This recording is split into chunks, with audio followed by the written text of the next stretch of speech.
રાજકારણમાં મહત્વના સમાચાર સામે આવ્યા છે, જેમાં ઓબીસી સમાજ માટે અલગ મંત્રાલય બનાવવાની માંગ ઉઠી છે। ભાજપના સિનિયર નેતા હરિ ચૌધરીએ વડાપ્રધાનને પત્ર લખીને ઓબીસી વર્ગને યોગ્ય બજેટ ફાળવાતું નથી તેવી રજૂઆત કરી છે। તેમણે જણાવ્યું છે કે હાલ ઓબીસી સમાજને સામાજિક ન્યાય અને અધિકારીતા મંત્રાલય હેઠળ રાખવામાં આવે છે, પરંતુ વિશેષ ધ્યાન અને અસરકારક અમલીકરણ માટે અલગ મંત્રાલયની જરૂરિયાત છે।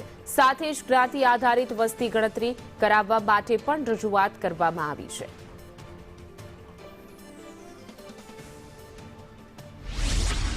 કેટલાક અલગ મંત્રાલયો દિલ્હીમાં છે કેન્દ્રની અંદર, આદિજાતિ ગણો, માઇનોરિટી ગણો અથવા બીજા તો અહીં 50% ઉપરની ઓલ ઓવર ઇન્ડિયામાં વસ્તીનું ગણતરી આવે છે કે ઓબીસીમાં 50% ઉપરની વસ્તી છે, તો કેન્દ્ર અને રાજ્ય સરકારોમાં અંદર કેમ અલગ મંત્રાલય ન હોય?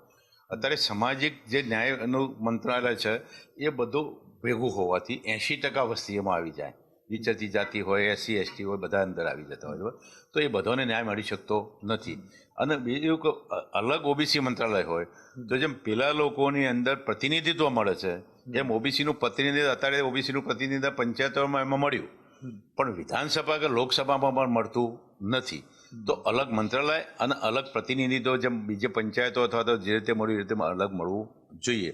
વળી જ્યારે વસ્તીનું પ્રમાણ 50% ઉપર હોય ત્યારે મંત્રાલય અલગ હોવાથી એનું બજેટ બીજી બીજું બધું આખું ઇકોનોમી ગણવામાં નાનામાં નાના માણસ સુધી પહોંચી શકાય।